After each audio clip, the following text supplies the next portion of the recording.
We lit on YouTube right now. I'm gonna start running our commercial. Knockout, you're gonna get a notification that every time I come in the press room, you in the press room. Working on our Stars Hot Tronic heat press. Using all the vinyl. Making all the picture tees. I like vinyl. I'm about to just load these boxes up on that shoulder. Man, you gotta be a crazy little brother to get fired on your day off. What you get caught stealing boxes for? Man, I didn't get caught stealing no boxes. He said he caught me though. You get our rent paid. Why don't you go in there and ask the girls real fast to see if they help us pay our rent? That don't sound like a bad plan at all. What's up, Pops? What's up, Smokey? I'm trying to set up a meeting with the girls, man. Okay. Y'all wanna help me and Craig pay our rent? Craig still owe me money from the last time he got me. He gotta learn a lesson. He shouldn't be stealing. Go ask him to tell that girl from last night to give him some money. What they said? They said it's slow for real. I'm about to just ask boss when we get our job that night. Of course you can. Yeah! Every time I come in the press room, you in the press room. Working on our Stars Hot Tronic heat press. Using all the vinyl. Making all the picture tees. I like vinyl. I'm about to just load these boxes up on that shoulder. Man, you gotta be a crazy little brother to get fired on your day off. What you get caught stealing boxes for? Man, I didn't get caught stealing no boxes. He said he caught me though. You get our rent paid. Why don't you go in there and ask the girls real fast to see if they help us pay our rent? That don't sound like a bad plan at all. What's up, Pops? What's up, Smokey? I'm trying to set up a meeting with the girls, man. Okay. Y'all wanna help me and Craig pay our rent? Craig still owe me money from the last time he got me. He gotta learn a lesson. He shouldn't be stealing. Go ask him to tell that girl from last night to give him some money. What they said? They said it's slow for real. I'm about to just ask boss when we get our job that night. Of course you can. Yeah! Every time I come in the press room, you in the press room. Working on our Stars Hot Tronic heat press. Using all the vinyl. Making all the picture tees. I like vinyl. I'm about to just load these boxes up on that shoulder. Man, you gotta be a crazy little brother to get fired on your day off. What you get caught stealing boxes for? Man, I didn't get caught stealing no boxes. He said he caught me though. You get our rent paid. Why don't you go in there and ask the girls real fast to see if they help us pay our rent? That don't sound like a bad plan at all. What's up, Pops? What's up, Smokey? I'm trying to set up a meeting with the girls, man. Okay. Y'all wanna help me and Craig pay our rent? Craig still owe me money from the last time he got me. He gotta learn a lesson. He shouldn't be stealing. Go ask him to tell that girl from last night to give him some money. What they said? They said it's slow for real. I'm about to just ask boss when we get our job that night. Of course you can. Yeah! Every time I come in the press room, you in the press room. Working on our Stars Hot Tronic heat press. Using all the vinyl. Making all the picture tees. I like vinyl. I'm about to just load these boxes up on that shoulder. Man, you gotta be a crazy little brother to get fired on your day off. What you get caught stealing boxes for? Man, I didn't get caught stealing no boxes. He said he caught me though. You get our rent paid. Why don't you go in there and ask the girls real fast to see if they help us pay our rent? That don't sound like a bad plan at all. What's up, Pops? What's up, Smokey? I'm trying to set up a meeting with the girls, man. Okay. Y'all wanna help me and Craig pay our rent? Craig still owe me money from the last time he got me. He gotta learn a lesson. He shouldn't be stealing. Go ask him to tell that girl from last night to give him some money. What they said? They said it's slow for real. I'm about to just ask boss when we get our job that night. Of course you can. Yeah! T-shirtkings247.com. I'm off the chain. I'm on the corner of Main and Nottingham. And today, yes, I just put up this ginormous ass sign. Man, we towering over here, man. We doing anything we want. T-shirts, same day service, photo t-shirts, screen printing, vinyl lettering, shirts for your business, organization, group, family, reunion, whatever you need. T-shirt. That's legendary. Yeah. Y'all actually won an award, the Boss Mag 2009 Ohio Hip Hop Award. Y'all won for that media outlet thing. Man, I don't even know. Like y'all won. He didn't even know he won. What'd you say? Who was it? You won the Boss Magazine 2009 Ohio Hip Hop Award. Congratulations. That's legendary. There it is. Yo, what's good, y'all? It's your boy, Dash Resource, a.k.a. Peanut, 2 times a day. I got my man Stacking Smith. What's good? I'm in here, man. Double duty. Man, bro, like, we really lit. Like, man, we just interviewed Desiree Timms today, man. Great interview, Peanut. You did something right. Thanks, my man. For once. Give my points, man. Right? I'm going to give you a point on the intro, man. There we go. On the intro. Let's set the tone. Man, we got a real dog in here today, bro. Oh, God. And, you know, a lot of times, like, man, like years ago, man, people used to say that this brother was my brother, twin type shit. Yeah. All the time. All the time. So be careful how you talk to me today, Peanut. Yeah. All right. So look, you guys, man, this is the Legendary People Podcast, bro. You know, and we've been putting it down without a frown on our side of town. Oh. And I'm gonna keep it real, and I don't care how you feel. Oh, okay. What we doing, son? All right, but listen, bro, we want to start off our show like we do every show, bro, by telling you guys, man, to go to our YouTube channel, bro. Our YouTube channel is so major, y'all. We are almost at 1,000 subscribers. Knocking on the door. And we've been working this, bro. We've been working it for real. So we like literally right there. So you guys, our YouTube channel is the Legendary People Podcast channel. Man, we've interviewed Tony Ruby, Tommy Owens, Daquan Cook, Ron Hunter, Ken Lowe. You feel me? Come on, man. Brandy Hoskins, Yes. Jay Vett, DeMarco, Coach Chronic. Let's go. Like, bro, Candy like bars, Dollar Bill, Candy bars, Tony Dollar Ruby Bill. Sr., Carrie Ivy. Come on, bro. Darren Bird, Marlon Shackelford, Amaha Selassie. Come on. Winona Chenault. Let's go. Like, man, we really Jay Vett. I keep going, man. Man. Jay Vez. Jay Vez. Poetic. Coach Chronic. We can keep going. Coach Chronic, Desiree Timms, Jeff Mims, Let's man. go. What's going on? So, like, bro, we really we going hard, especially for the city. So you guys can be inspired by by these interviews and understand that you are capable of doing the same thing, right? So the Legendary People Podcast is the YouTube channel. We want to give a shout out to our sponsors, which is Shiekhs. Yes. Man, go to Shiekhs. They got the best breakfast in the city. They got a full menu, but the best breakfast in the city. Bomb. It's amazing. They right there on Salem, bro. You will actually love it. Like I said, French toast, of course, with the turkey bacon. Get you all the way together, man. It's a All whole the way platter. They together. even put a couple chicken wings on your plate, man. Big boy, real major, man. Sheiks for breakfast. For lunch, go to Agnes All Natural Grill. They're on the corner of 3rd and Wayne, almost right across from the library downtown. They got a Caribbean feel with the jerk chicken bowls, cocoa bread, and brown sugar lemonade. Yes. Full menu is delicious. Chicken cheese steaks and a lot more. So, Sheiks. And if you're ever injured in any type of accident, go straight to the hospital and then call attorney Michael Wright at 937-222-7477. Make the right choice. Michael Wright. Unwind with Kiara Wine. Okay. You can contact my bro Antoine Cunningham Yes, sir. Salute. on Facebook, man. Kiara Wine. Get you feeling fine. Get that girl from behind. Hey. Kiara Wine. Accent. Real stuff. And then, man, the shoparea.com, bro. The shoparea.com didn't tell me to say this, man, but I know that it is for real. Yes. Bro, you can get just about anything you want from the shoparea.com. So if you're looking for it, just go to the shoparea.com, put it in the search tag, and then it'll pop up, and you'll see that they got free delivery from the store to your door in four. Free delivery on whatever you order, bro. You're going to get it in 4 days. You know what I mean? So they're right here from the city, the shoparea.com. They building something major, so make sure you go to the shoparea.com. And last but not least, let me talk about the beast. T-shirt Kings247.com, the number one custom t-shirt store in the world, man. For sure. You got to come through and see what we do, man.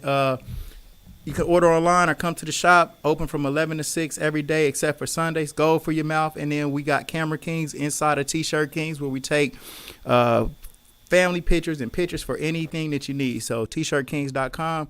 And then sell stocks not dope, man. My bro P Dashes, man, got his thing. He teaches you how to get that money, man, in a legal right way, man. So make sure you check out my bro Peanut P Dashes Dash Resources every Sunday right here, man.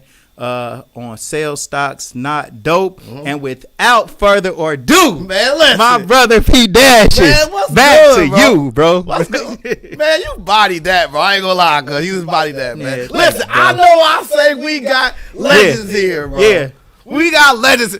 The legend we got right here, bro. Yeah, man. The legend we got right here, bro. Yeah. You feel me? What was regarded at one step to be the next Floyd Mayweather. You feel me? Let's sure. not put too much spice on this, bro. Yeah. We got my man, Will Clemons, a.k.a. KOK, the Knockout King, Yes, Brody. sir. What's good, man? Yes, sir. Hey, wait, that's a strong grip right there. He will pull my hand off with that. Yes, sir. Knockout, bro. Yeah, man. Hey, bro. So, bro, like, what's up with you, man? How you been? Man, I'm thinking of a plan to take over the world, man. Yeah. You know what I'm saying? One step at a time, trying to stay afloat. Word. So, here at the Legendary People Podcast, we have to find out where our legends come from. So that's called the origin. So, let's find out where you came from. Without further ado, where'd you grow up? Dayton View. Oh, Dayton View. the view. Stayed all over Dayton View. Riverview. Lexington, Cambridge. Definitely on Oxford. You know, all over the View. I've stayed in the View pretty much my whole life. You know, I stepped outside of the View for. My mom had moved to Arlington Courts for a little while. Yeah, so we stayed there for probably like 3 years, and then got older and moved to Jefferson, Okay. and then back to the View. Word. Everything is back to the View. Word, man. So like, what was life like for you around that time? Like growing up, you had your mom and dad. They were just mom, or It was just my mom. You Word. know, it was pretty much for real. Like I was not necessarily by myself. My mom worked a lot, you know, and I was a adventurous kid. So I was all over the place. Right. I was all over the place. So some people might say like, yeah, Knockout is from here or he's from here because I was always there. Right. As a kid. You know, and that's just like, you know, riding my bike around, taking the gloves around, letting people box and everything. But it was definitely, I would say, molding. It was definitely molding. You know, the things that I went through, the trials and tribulations, molded me into the person that I am today. So, who were some of your early childhood influences? As far as Like this your period, day one friends, like them type people. Who's some of your day ones? some of my day ones, you most definitely. Sven, we come over, y'all looked alike. We in backdoor you, Sven.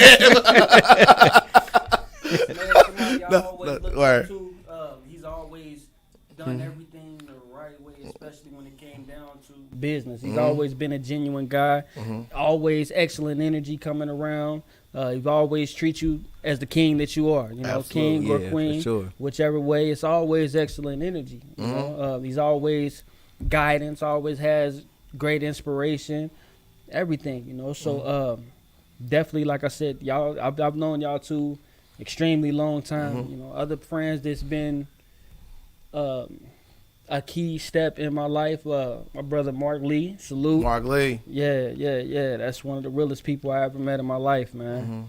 And it's not so much many more. You know, I got some other family.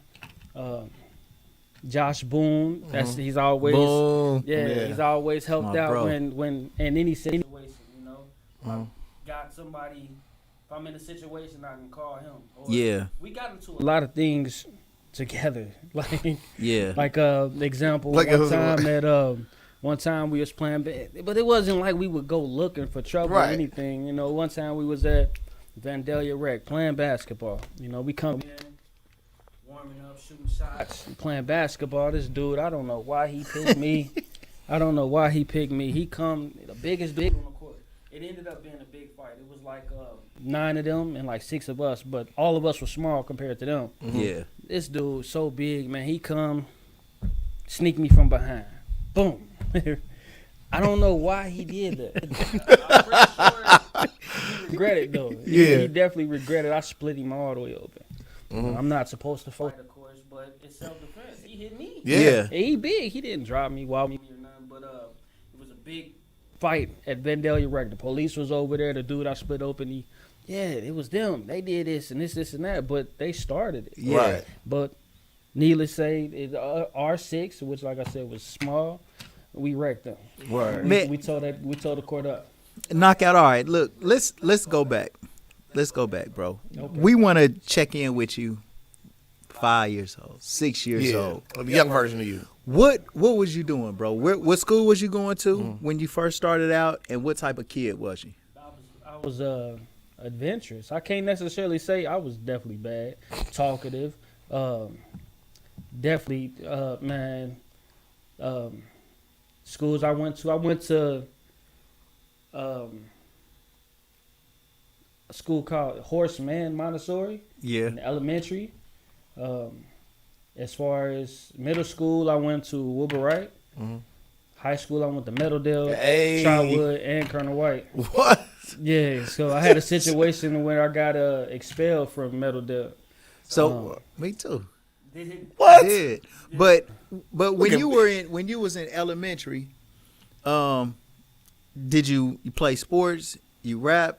You kick it? Or did you start boxing back then when you was in elementary?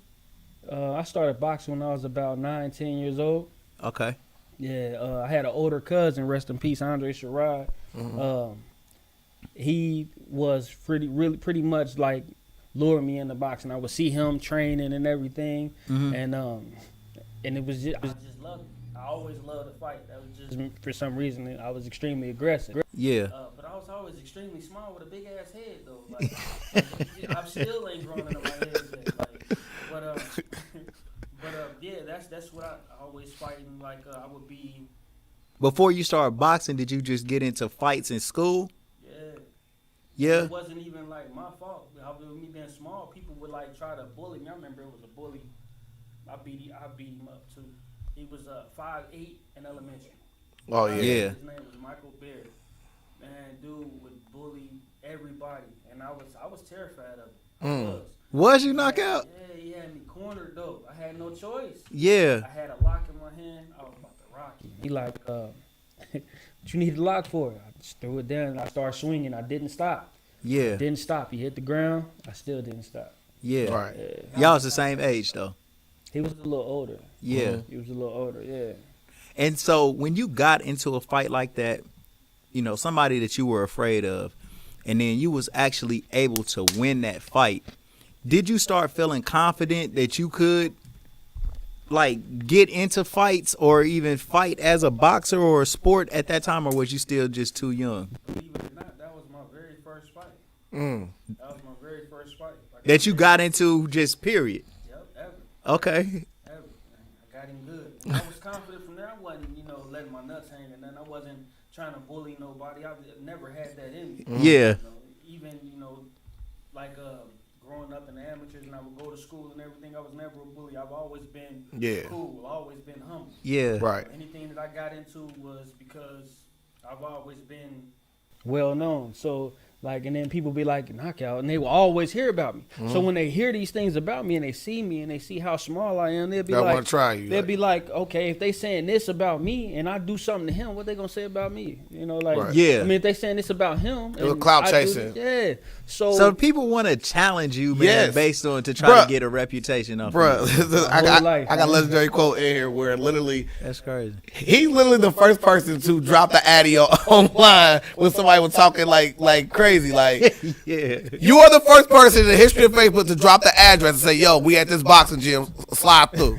You the first person in the history of Facebook, bro. I'm letting you know. I've done my research, bro. You the first person ever to drop the addy nah, I'm at this location and I'll be here at 4:30 until they close at 6. So you remember exactly. Yes. Yeah, because that was definitely the hours, though. Man, look, bro, when you was in elementary and middle school, did you used to watch boxing at all? Nah, not at all until it came down to, like I said, me training with my cousin. So back to elementary, my mom never wanted me to go to the school, in the hood. She knew, she already saw that I was not necessarily a hothead, but I was busy. Yeah. I was busy. I was a busy kid, so I would have got into everything. So she made me go to school out by my aunt. Right. And and it just from there. But after I got into that fight though that I was talking about, I definitely wanted all the smoke. Yeah. I definitely wanted all the smoke for real. Yeah. Yeah. So, like, when did you end up lining up with Bob Jackson? I walked into Roosevelt. My cousin took me to a fight. It was the Junior Olympics.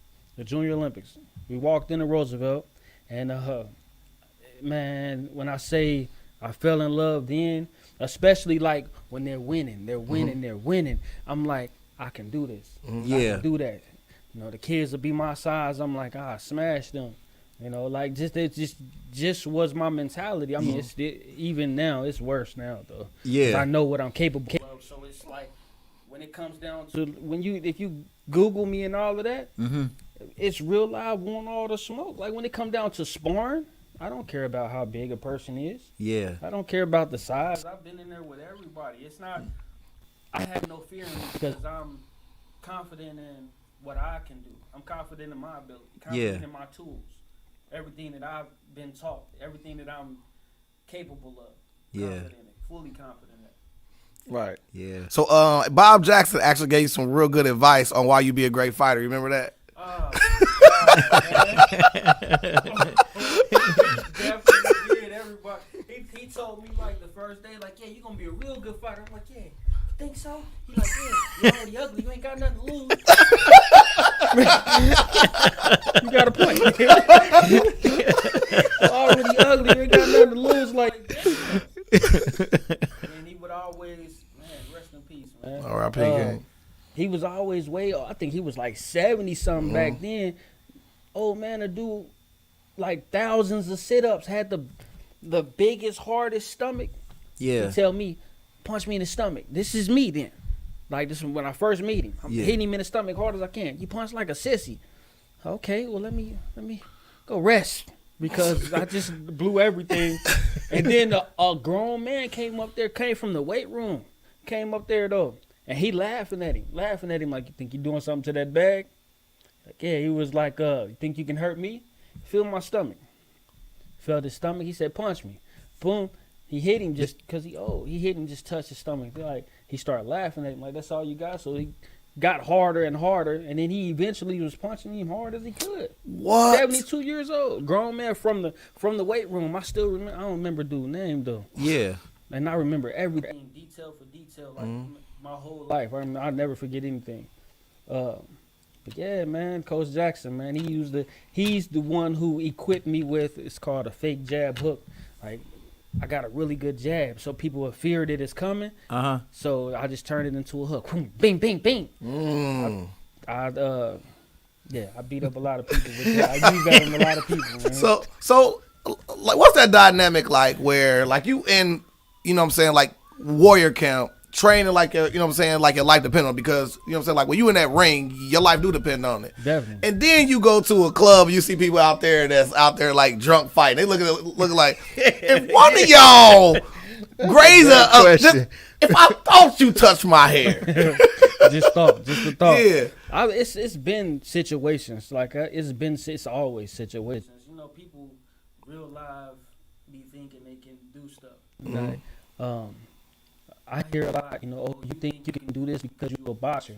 Like, boxing is nothing compared to street fighting. I'd be like, man, listen, I'm trained a boxer, just a boxer. You could take an average boxer, not even a good boxer, an average boxer, and beat the shit out of a street fighter. You know, because we're trained where to hit, how to hit, when to hit, and then we punch bags, so our muscles are solid all the way through. Yeah. Like, so every single street fight I've been into, every single street fight, I crumble them like cookies. You know? So I refrain, of course, from that, because then I'm trying to think of how to say this. You know, people started wanting to shoot. I've had guns pulled out on me and everything. So, of course, with things excelling to that level, I had to be able to use those. But anyway, I try to refrain from fighting, but you still got those people. Back to the, I'm rambling. You all good. You all good. Back to the club scene though. It's always those people that be like, I'll whoop any nigga in here, and I. You know, like,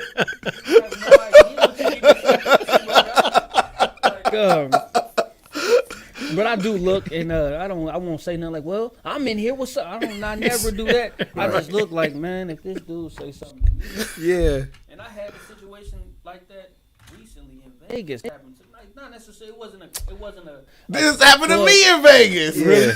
Bro, I got swear into to God. a fight on the street Bro, in Vegas. I just got to a fight on the strip in Vegas. 3 days ago. 3 days ago, bro. Literally, bro, you know what I'm saying? I'm walking through Vegas. I got to tell my story now. Yeah, come on. So, me, you feel me, and you feel me, and my family that's all there, you know what I'm saying? We walking through the strip, you know what I'm saying? We walking down, and some dude is obviously, he's had enough drinking that night.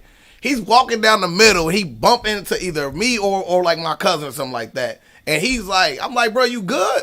He's like, yeah, I'm all the way good, cuz. I'm all the way good. He's like, man, bro, you need to relax. Like, I ain't gotta relax. I'm all the way good. So we walking down the street, and now he walking towards where we were standing at. So now we still walking, but I'm still turning around because I ain't from there. I don't know if he could run up and hit me with a brick or whatever. Mm-hmm.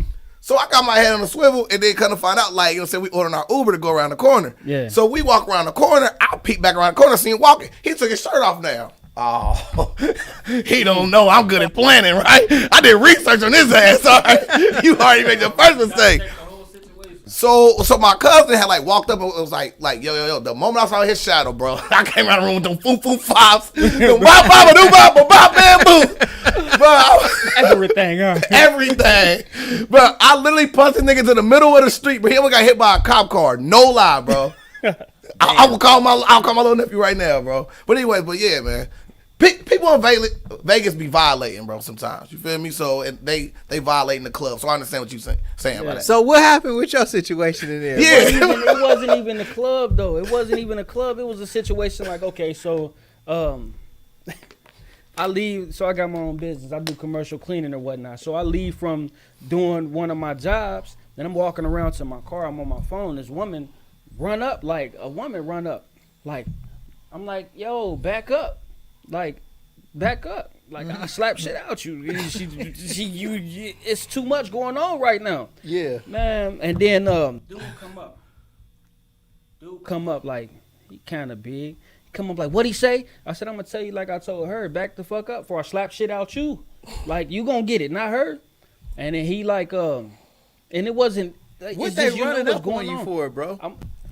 I got my phone, so they track their phone for some reason. They track their phone, and it's supposed to be in somewhere in the area. So they letting it ping off, and then I do graphic design and everything. So what I had Floyd Mayweather on the back of my case, and she like, oh no, that's not my phone, but he still want to go 90 north with it though. He's still talking. Still talking like I smack them glasses off your face.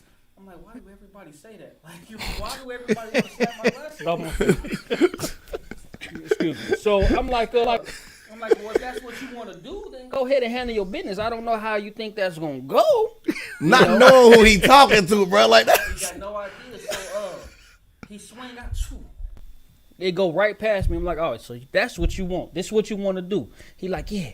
What's up? So I just started laughing because his facial expression is so serious, so serious. And I swear, like, person I'm texting right now, I was telling her about the situation because when I was telling people like, God saved this man. God saved this man. Nah, God saved me. He saved me that day because we go in the street. I throw my stuff down, my car right there. We go in the street, and I know what I'm about to do. He's going to sleep. My punching is so accurate. All I got to do is touch him. I know that my punching is so accurate. So when he swing, I throw my hook. My hook is my best punch. Yeah. Man, there's no way I missed it. No way. Some way, somehow, I went straight through. I missed. He freeze, and he take off running. I'm still like, how the fuck did I miss that? Like, I don't miss. Yeah. So he running, he looking in the bushes. I'm like, I hope he finds something. So I knew he looking for a weapon or whatever. And then, but it's outside of a hotel. It's on Fremont Street. Yeah. Fremont, We all on camera and everything. Man, so much security came out. Like, then he really get rah-rah. Animated, yeah. Rah-rah.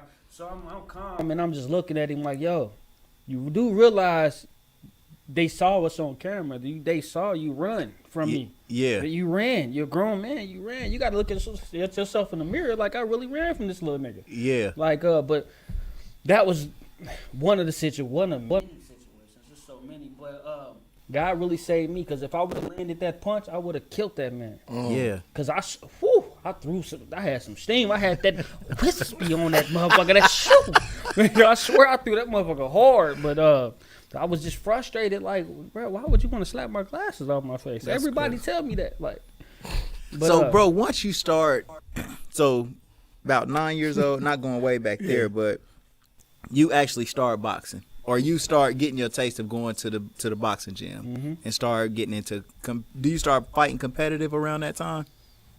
yeah, first I was training and we would go around the gyms and I would be beating other kids up. Yeah. Like, I got in the gym with somebody bigger. He rocked the shit out of me. He dropped me. Yeah. That's the only time I ever been knocked down. You know, dude was way older though, and I've always had extremely fast hands.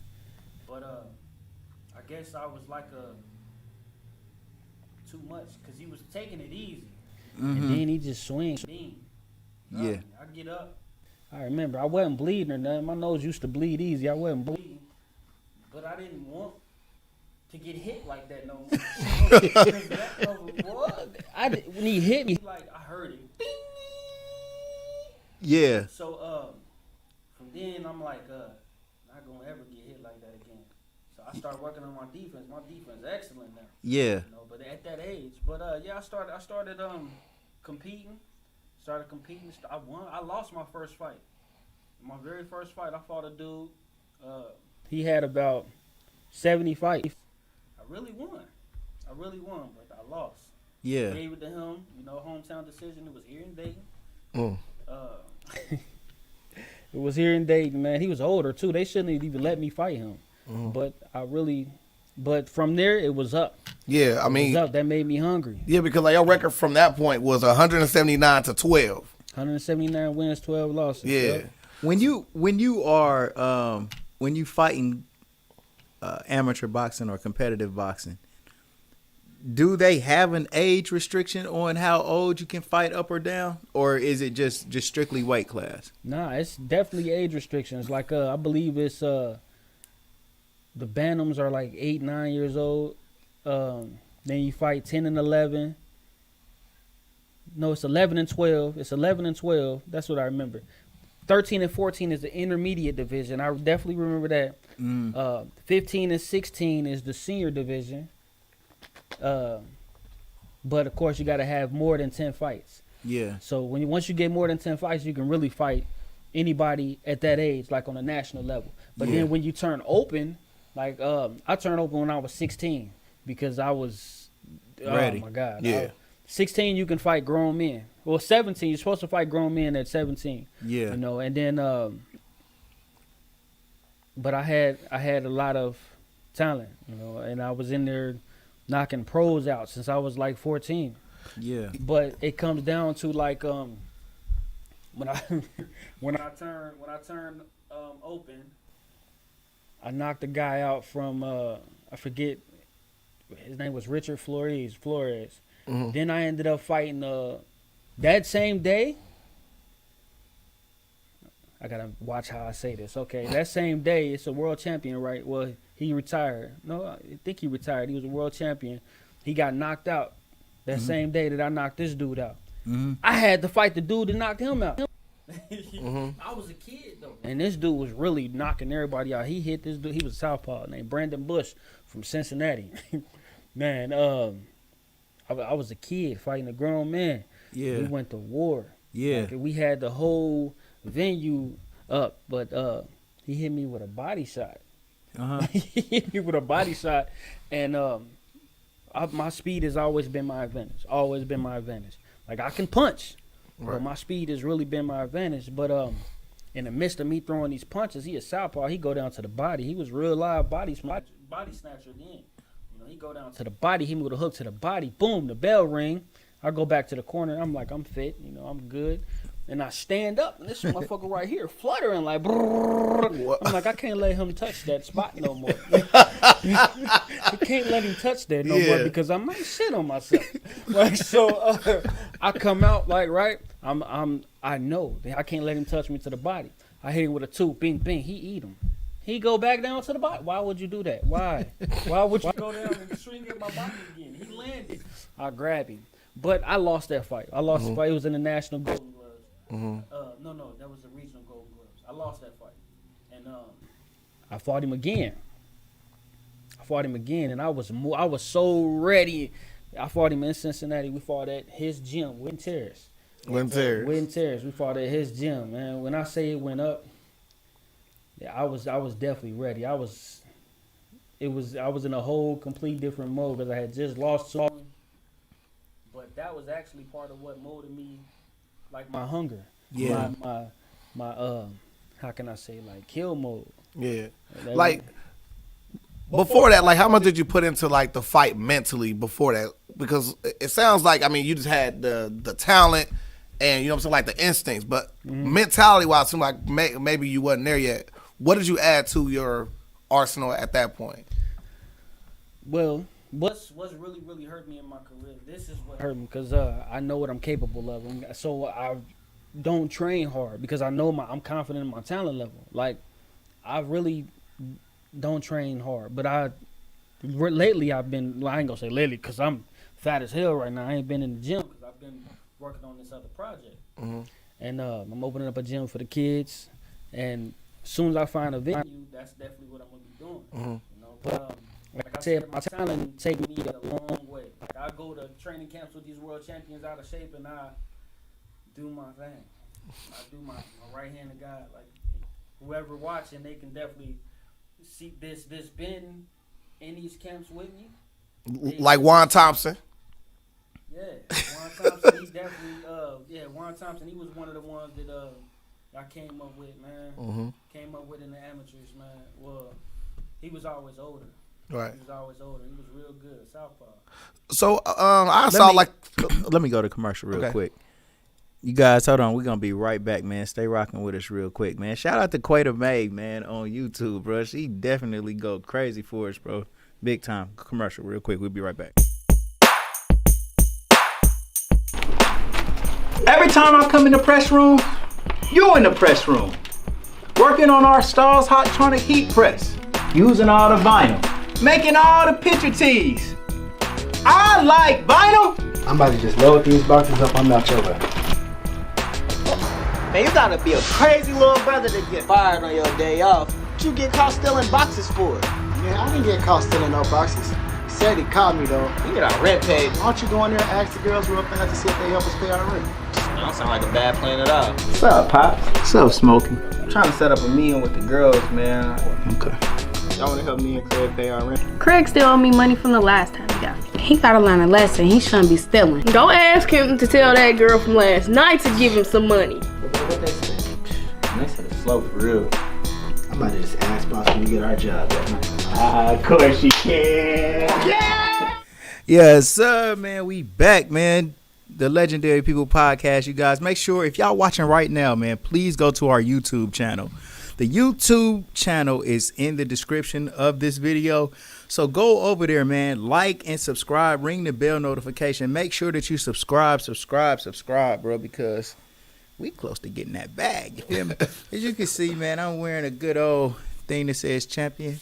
And that's because I knew knockout was coming up. Hey, man, you feel me? This for my bro, man. You feel me? Feel me? Man, you guys, we want everybody to go to Shiekhs for breakfast.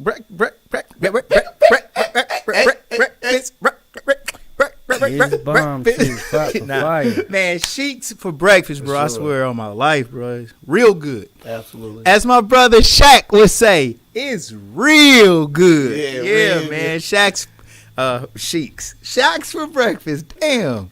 See, I got a lot of going. He been drinking too much of that Kiara Wine lately. That's what it is. That's Kiara Wine. My brain scrambled like knockout done. Feel me? Bro, I cannot believe people just walk up to knockout randomly and don't know he can fight. It's a dude, bro. I found it, bro. I found it. It was And this this one is dude. the funniest thing in the world, His name bro. is Saquon Stocksdale. He was He Man, might be people watching. walk up to Knockout and pick fights with him and get beat up. That is bro, you know what? We need at least a good ass skit about this type of shit to happen. Where he that's even better tries for, to like, give a him a TikTok. warning and shit and tell him nah, oh no, bro, just go ahead, bro. That's you, what you it be. tripping. You That's tripping. what it be. I don't They want no like, smoke. fuck, I thought so. fuck you. So, yeah.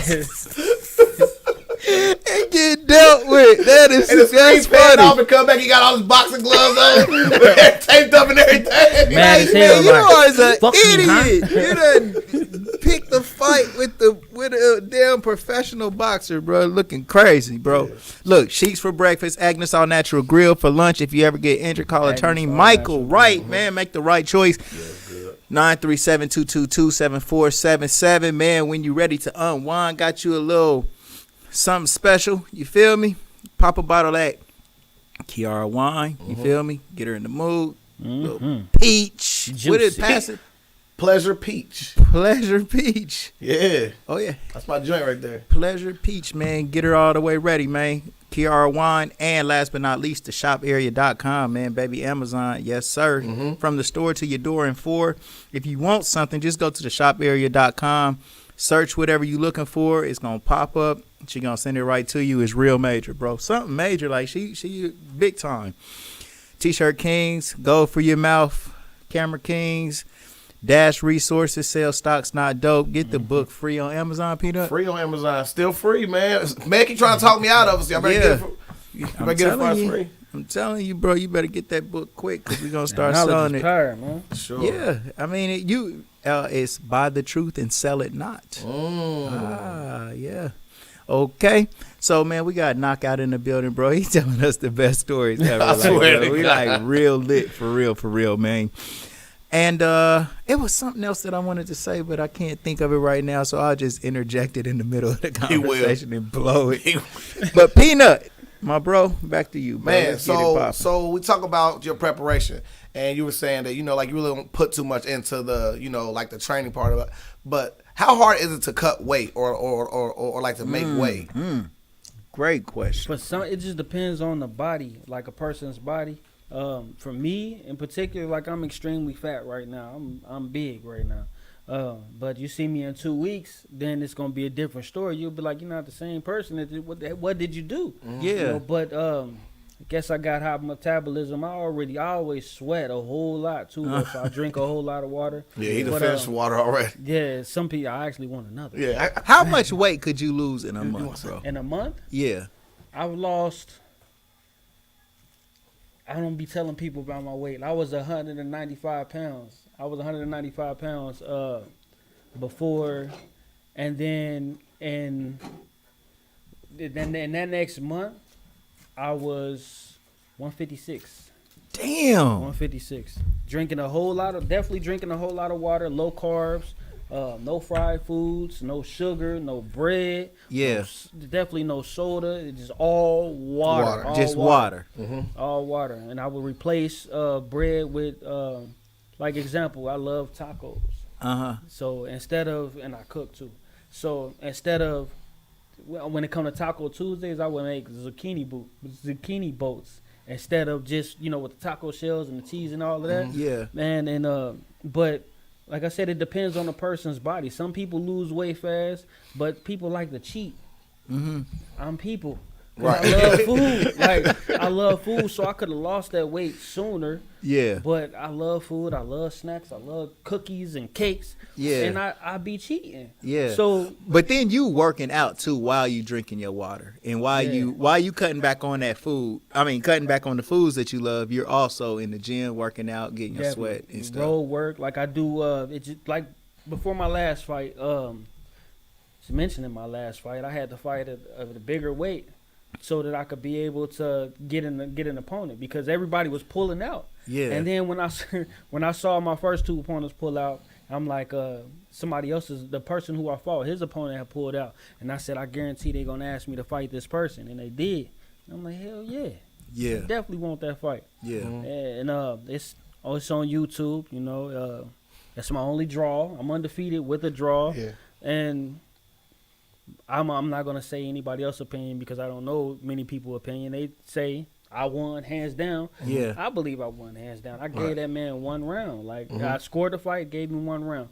But that's not what we're talking about right now. We're talking about the weight. Depending on people's body, like the discipline. The discipline is everything. You know, because when it comes to training, your body is everything. You have to rest. You definitely have to rest. You gotta watch what you watch on TV, the music that you listen to, everything. You gotta really, it's a strict diet, not just, it's everything that you put in your body, not just food. Everything that you put in your body, the energy that you take. Sleep is major because sleep is mandatory for recovery. So it just depends on how dedicated a person is to losing weight. They can definitely get out there and lose the weight And lose it. Yeah. So I saw 2 different things. So I saw a flyer saying your pro debut was supposed to be against Adrian Broner. No, so the people who made that poster, Adrian Broner was the main event. So I was fighting on his undercard. Oh, but they had. Yeah, so they had it like that. Yeah, Yeah. he was the main event. He I don't know how, but he knocked some dreads out of dude's head. He fucked him up. Like it was like he hit him with a hook. Was that Broner versus the Litza dude? No, not that one. I didn't fight on that undercard. I actually was his only sparring partner getting him ready for that fight. But nah, this dude, he was from like Louisiana, somewhere in Louisiana. He had dreads. I forget his name. But he was missing some dreads after that fight. He hit him with a hook and uppercut, bing, bing, and 2 dreads flew into the crowd. Like I'm thinking, like I know that wasn't. Nah, they couldn't have been. They couldn't have been. So then, like during his fight in the later rounds, I walk and I step on something. I'm like, man, I think I don't know what I stepped on.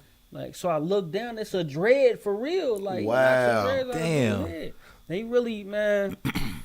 That's somebody that I came up with in the amateurs. You know, we were close. I was his primary sparring. He was only sparring partner for a long time. What was one thing that you saw in his preparation that you think you could have benefited from him, and what do you think he could have benefited from you in the sparring, for example? Well, his definitely his work ethic. Then I mean, that man is a workhorse. Now you can't take nothing away from him. People be like, "Oh, he's done. He's a bum." Nah, no. A person can't do that. You know, they gotta understand that he's fighting on a world class level. Can he do better? Yes, but you know, it's his lifestyle. You feel what I'm saying? Like I don't know what he's been doing recently, but I know that he used to drink or whatnot, and I've been around him doing. Like training camps. Well, him and Twin. Yeah, he is Twin. Yeah. Because like his brother be. I mean, because his brother boxed as well, right? He did. He did. He's a rapper now, I believe. Wow. Yeah. And a lot of people say that like Adrian Broner's brother had like promise, but since he's like the more flamboyant, flashy, they kind of pushed him up front. I mean, did you see anything like that?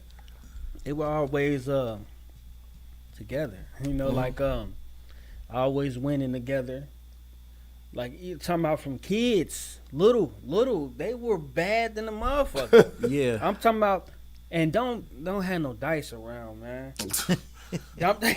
This real true life story. Yeah, they would have all the ones because they would sting everybody shooting dice. They knew exactly what they were doing. Yeah, like, even to this day, they shoot to the well. I'm not gonna say to this day because I can't say that because I haven't been around them in a few years, but. Even like recently in Vegas, it was a mansion in Vegas. They shooting dice on the roll, the number on the roll, not like at a certain point, like on the roll. Like okay, like you name a point, I gotta hit it on that next roll. That's how they was doing it, But they definitely shot dice their whole life. I've watched. Gotta watch what I say. Yeah. So. You allegedly. We were at Jay Prince's house. Allegedly. And I saw, man, I didn't even know that. I had no idea that we was gonna be there gambling. I probably had like 5,000 on me or something. Nothing much, but I'm just sitting there because I'm thinking we gonna go to the mall. We went to the mall and then we went to Jay Prince's house. So we sitting there And a dude come in, we like this a pool table. A dude come in, I swear to God, he looked like he worked at McDonald's. He had on the shoes for Cruise. He had a book bag. He had the hat. And I'm looking like, I wonder who this cat is. Mm-hmm. He come in like, y'all ready? I'm looking like, ready for what? The fuck going on? Yeah. He pulled out the book. It was a regular book bag, like a little kid book bag. Pull it out. Boom, boom, boom, bricks of money. I'm looking like, yeah, I must have fucked up somewhere because what happened? Rewind.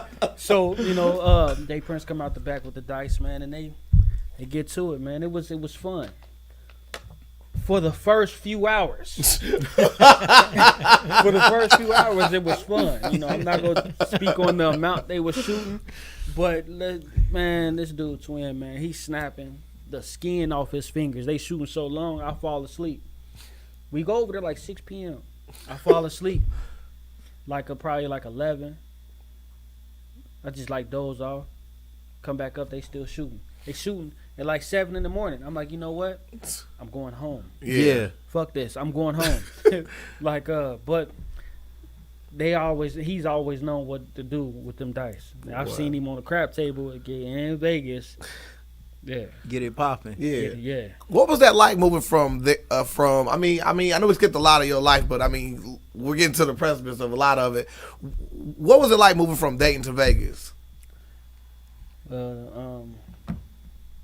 Refreshing. It's fast, extremely fast. It's way more opportunity on every level. I love my city. Don't get me wrong. I got it tatted, DVH. You heard me? Yeah. But it molded me into the person that I am now. But when I moved to Vegas, it was so much more opportunity. The people, the energy, everything is extremely different. This is away from the strip, though. You got to stay the fuck away from the strip because that's where you really going to get into some shit. Yeah. But the energy is different. When I just came back home recently, we went to it's like pop-up shops and vendors and everything, and people was just mugging, angry, here. Murder on murder on their mind, But you let it be in Vegas, everybody is in. Hey, how you doing? Hey there. Everybody do that. Everybody, but then here is just different, and I don't like that in particular. Man, when you come back to Dayton, man, and coming from out of town, I don't care where you go, because we all hit the same kind of hot spots. We might hit probably Miami, or you'll go to Atlanta. Yeah, we all people might shoot up to New York, something like that, right?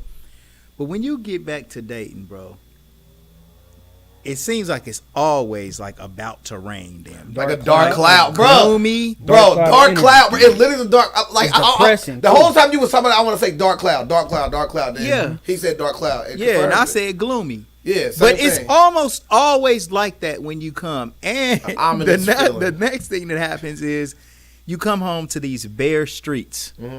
Where it seems like it ain't one fucking car on the street. You just now came from a place that's got 5 4 lanes of traffic and it's jugging.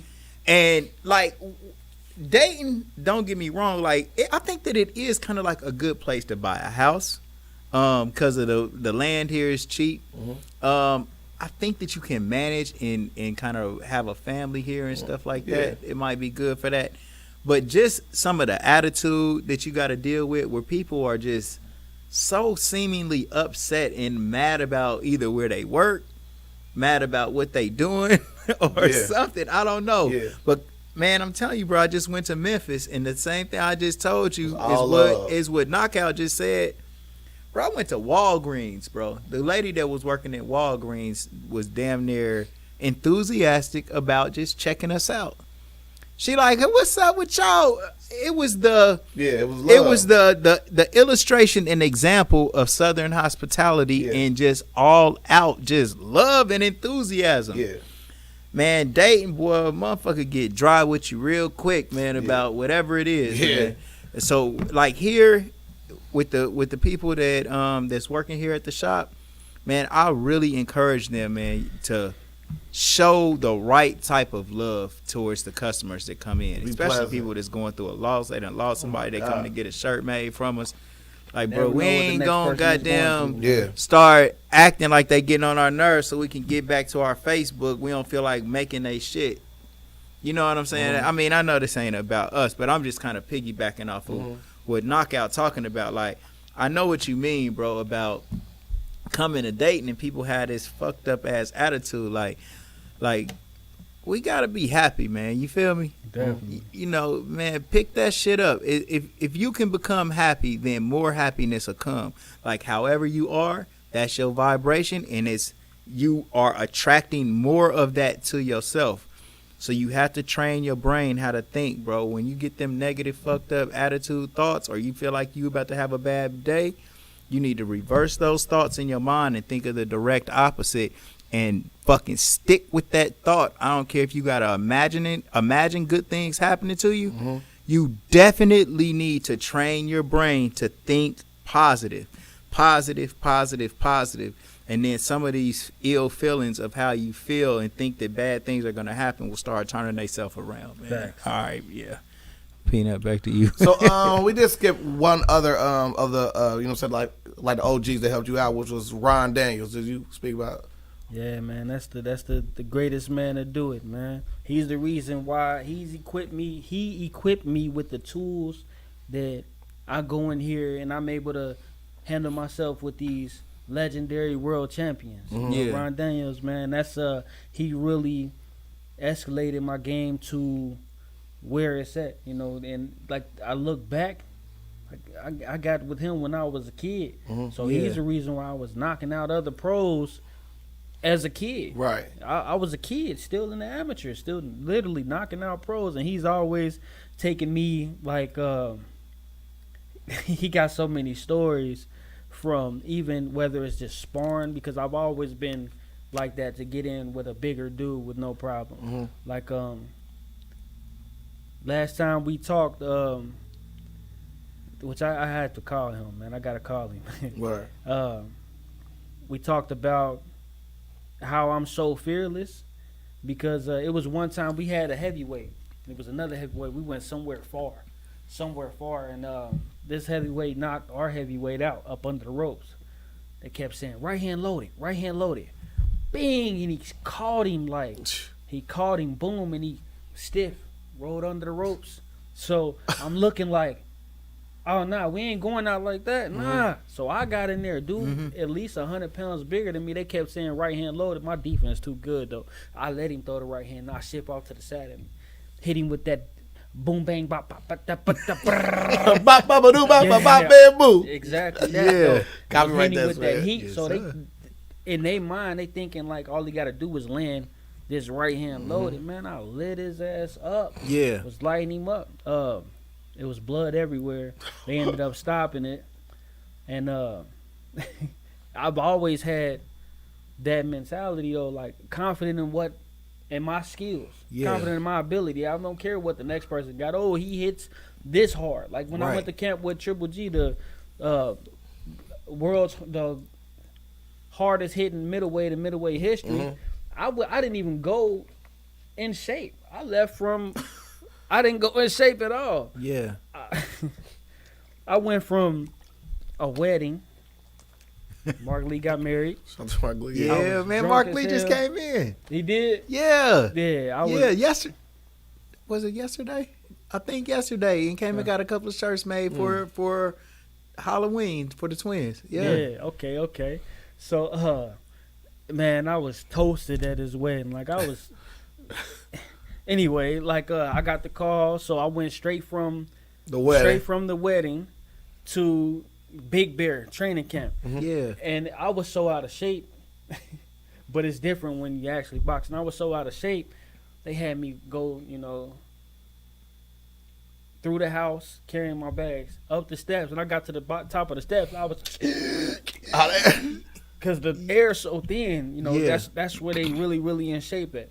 And then right from there we had to go run, but I wasn't prepared for none of that. I had been drinking and everything, but that's part of what and I'm not proud of it. I'm proud of the ability to be able to go in there because Coach Ron really sharpened my tools to that point. Yeah. Coach Ron and Uncle Craig. Coach Ron poured everything in Uncle Craig. Craig Thurman poured everything in his cup.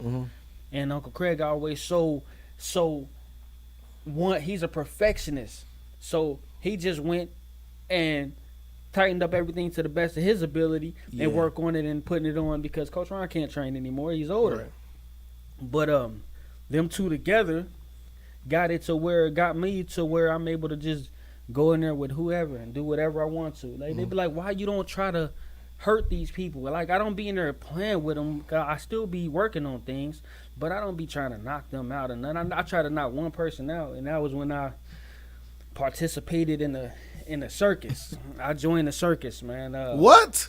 Yeah, I'm gonna say this because it's the actual, metaphorically speaking, it's a video on YouTube. It's like 5 million views. I had just finished sparring 11 rounds, and one of the fighters was talking crazy. So I'm like, let me go get my son. I'll be right back. And I come back. You can clearly see the skill level, but I was tired. I was tired. He's undefeated as a cruiserweight. I think he's 12-0 with 11 knockouts. But we've always been cool up to this point, and I'm still cool with him now. You feel what I'm saying? It's just I don't know what took place. I do, but I don't. I can assume because of what a person that was training both of us said. Yeah. What did they say happened? I'm gonna just say chemical imbalance, not drugs though. I'm gonna say chemical imbalance. Yeah. That over aggression and it. But this is just what he say, she say. So I'm not gonna speak on it because I like to be accurate in what I'm saying. You feel what I'm saying? But I saw it. But yeah, I joined the circus. I sparred them 11 rounds. I came back to the gym. I sparred with no hand wraps, no mouthpiece, some gym shoes. I just joined the circus. I would have never really done nothing like that. And when you say you joined the circus, that means you did something that you wouldn't normally do as far as a boxing. Some clown shit. Yeah. Right. Yeah. For sure. And that video got over 5 million views. People, I be reading the comments just laughing at people. It don't do anything to me. A lot of people that know boxing know what it is. Like, know my skill set. They know what it is. They see my defense. At that, I have no problem with my fan and support base seeing me at that low. Yeah. At that vulnerability or whatever, because I'm still able to swim. Yeah. Right. I'm still able to swim. So, anybody watching boxing can clearly tell what's what on that. Yeah. I share the link with y'all. It's got like 5 million views. That's the most views out of our gym. We ain't even getting no, man. Dante's Boxing Nation didn't give us no money or nothing for that. And we the reasons for the. Wow. Yeah, Dante's Boxing Nation. That was, yeah. He didn't give us no money and for that. Cause 5 million views, can't give us $100 or something. Yeah, something. But, it is what it is, though. But that's, Would you consider that your legendary mistake? yes. Yeah. Right. And I've grown from the person that I was, just spare the moment thinking like, okay, well, you want to talk crazy, I'm going to show you. Yeah. You feel me? He's not way bigger. He was, I was like 160 something. He was like 180. He stepped on the scale like 2 days later, 186. He was in there talking. I walked up and he showed me he was like, yeah, you see my face? That's from that jab. Because he was cut up a little bit and bruised up. And then we still in there talking. We still dapped it up and everything after that. Yeah. I feel like even at the end of that, before he tackled me, we left it in the ring. I went to go shake it up. Okay, we left it in the ring, this, that. And he nah, go over there, go on your side or something like that. I'm like, I'm just trying to shake it up. He grabbed me, boom, hit the thing, and I'm still calm. Yeah. They trying to grab me like I'm like, yo, I'm calm. I'm good. I'm good. Even after he tackled me, I'm good. I understand those emotions still going. I'm good. But that was man, it's foolery. Wow. So, bro, when you get to what made you go to Vegas? Just straight off of boxing, or what made you go there? So Me and Adrian Bronner was with the same promotional company, a small promotional company called R&R Promotions. R&R. Yeah, R&R Promotions. Friday Night Fights. Yeah. So when I was sparring with him, like, I don't know exactly what happened or what transpired though, but he like the promoter was like, yo, the Mayweather camp inquiring about you, you know, like, are you gonna call him? I've been sold dreams my whole career. Like, I'm this far in my career, like, because of me. Yeah. You know, I didn't have any help. I could be further along, yeah. But I got a lot of kids. I got 10 kids. Yeah. But in the beginning though, like, I still had to work, hustle and everything. I never been able to just focus solely on boxing. Yeah. Yeah. You know, and I got myself I blame myself. I take all accountability. It is what it is. You feel what I'm saying? Like, For sure. But I've been sold dreams. Mm-hmm. Like, people tell me, yo, I'm gonna do this, I can do this, and do whatever. So when he tell me the Mayweather camp inquiring about me, I'm like, yeah, all right.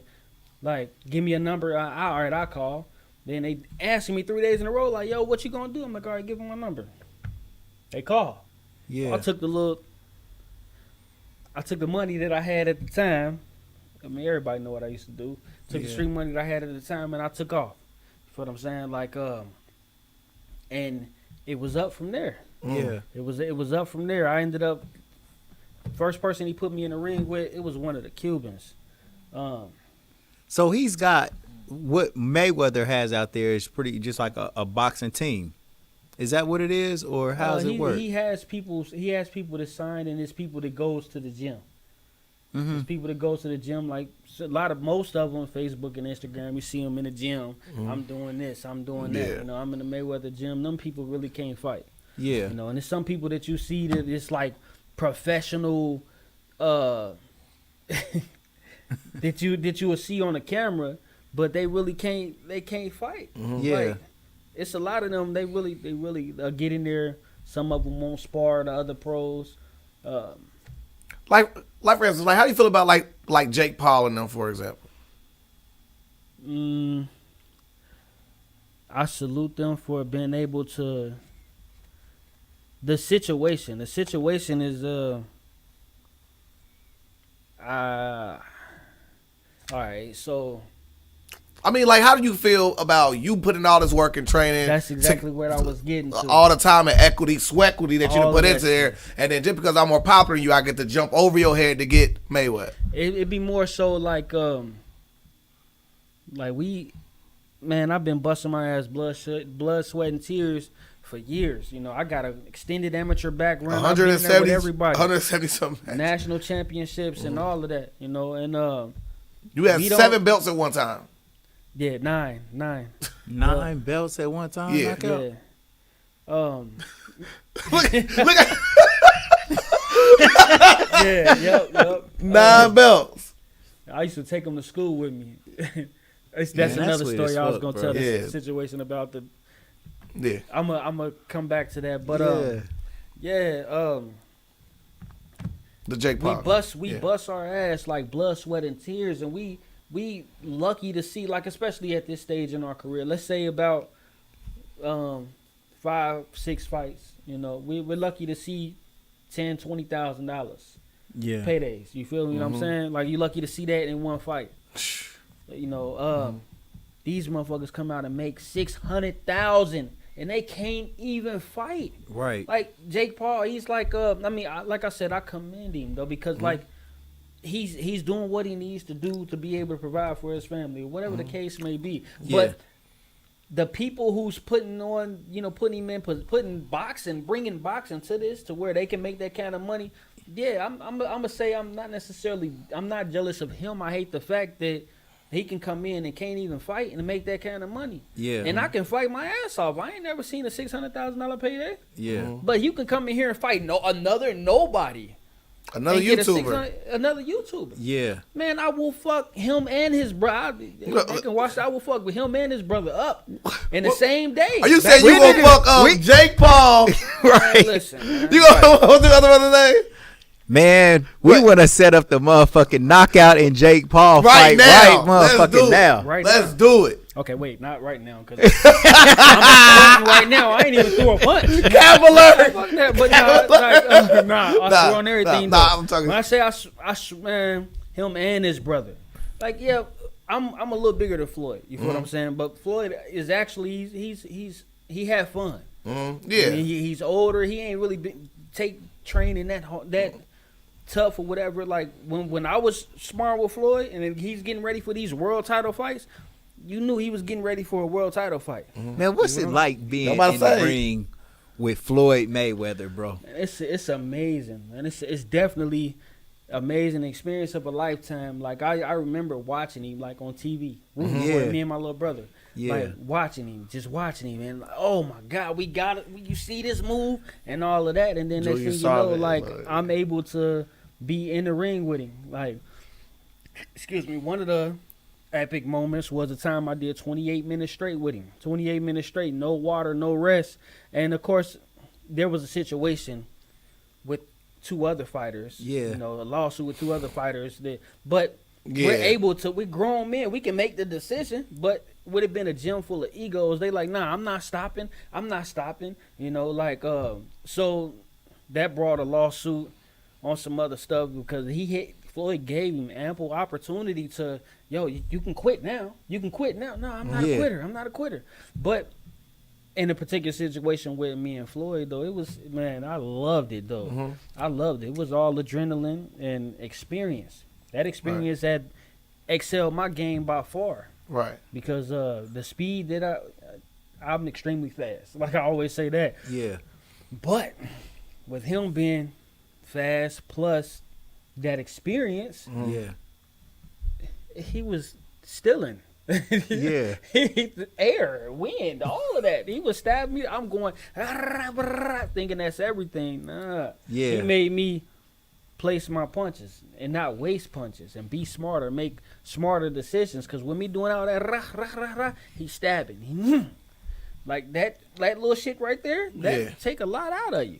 Bro, like, when you're in there and you're sparring with Floyd Mayweather, are you trying to knock him out? Me, per se, no.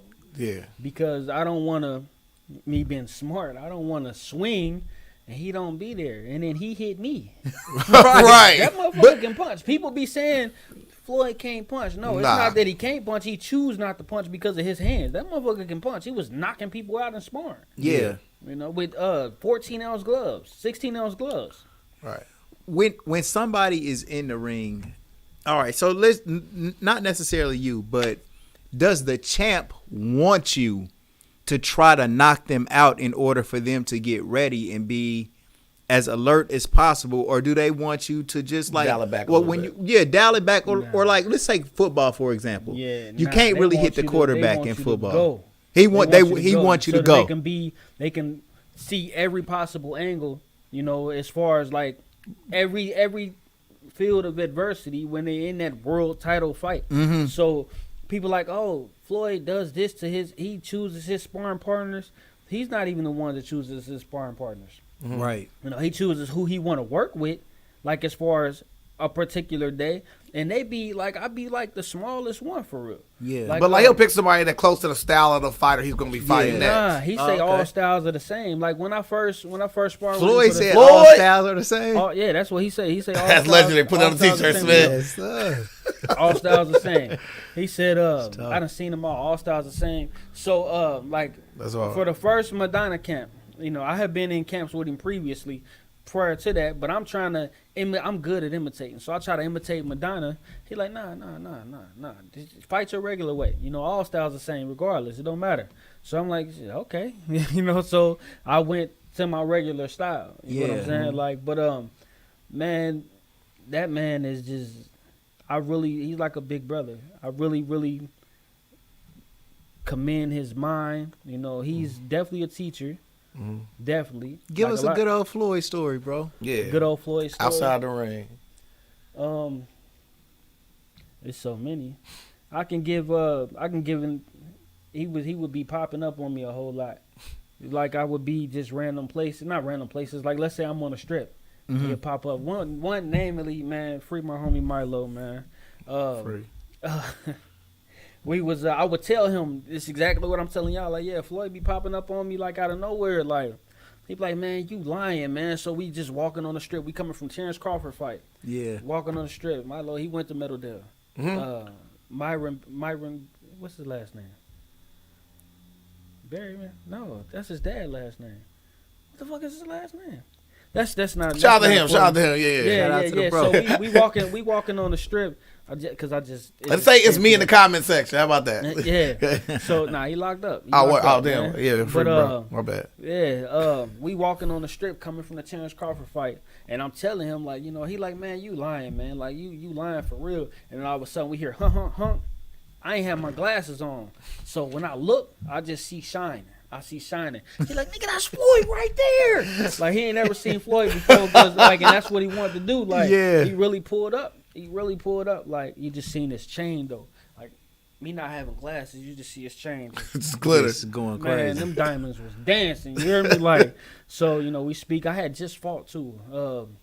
I just fought here. I was a main event here. And that was against the David guy. What's his name? Over here. David Long? No. Not David Long. You're 2-0 in that one. That's he a heavyweight. David Long. He fought Deontay Wilder. What the hell? Damn. Yeah, I'm looking at the flyer. Yeah, that is. No. I fought here in Dayton. I was a main event. It was 2016. 2016. I fought Donnell Humphrey. Yeah. Dude was like. Yeah.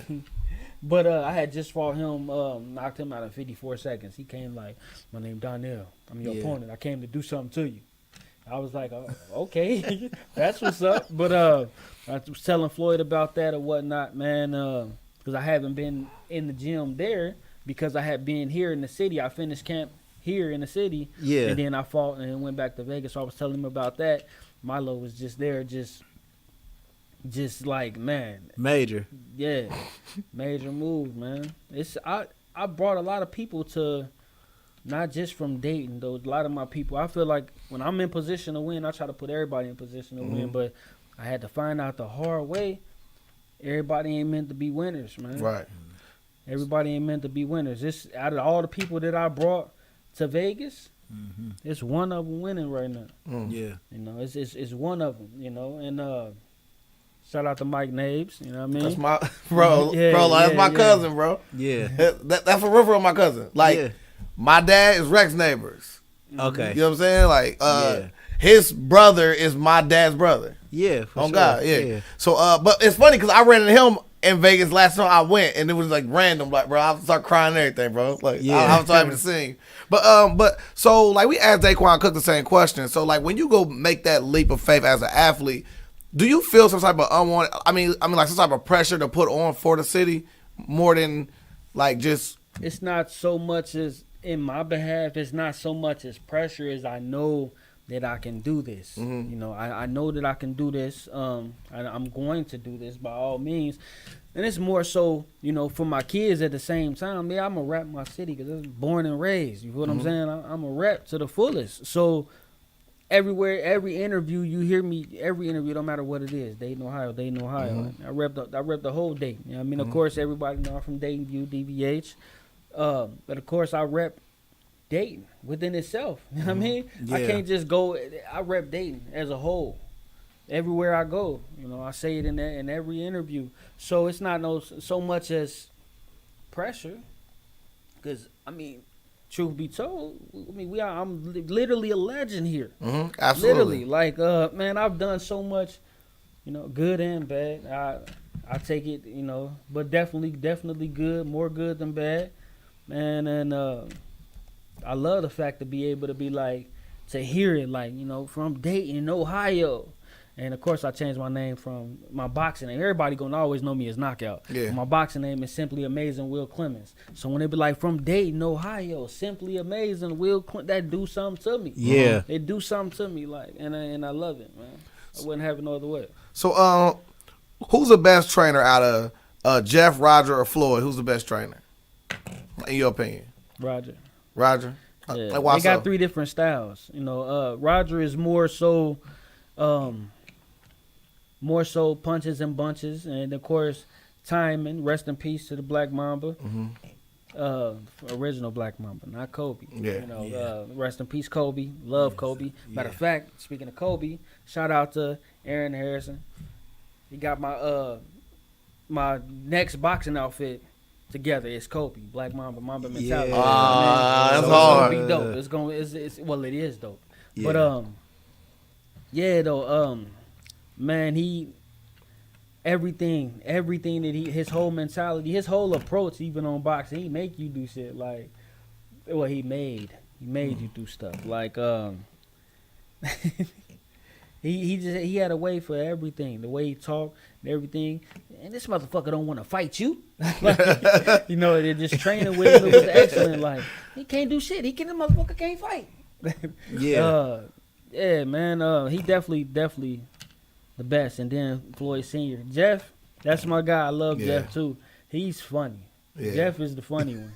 He's the more outspoken, more funny comedian. Yeah, comedian, man. He got a good trainer too, though. Good trainer, bro. When so watching Ali, right? You know, Jamie Foxx played his corner man. Man, how important is a corner man to a fighter's being able to win and get through like a you fight? really hear them over all the crowd going crazy and all that? Man, you hear them over everything.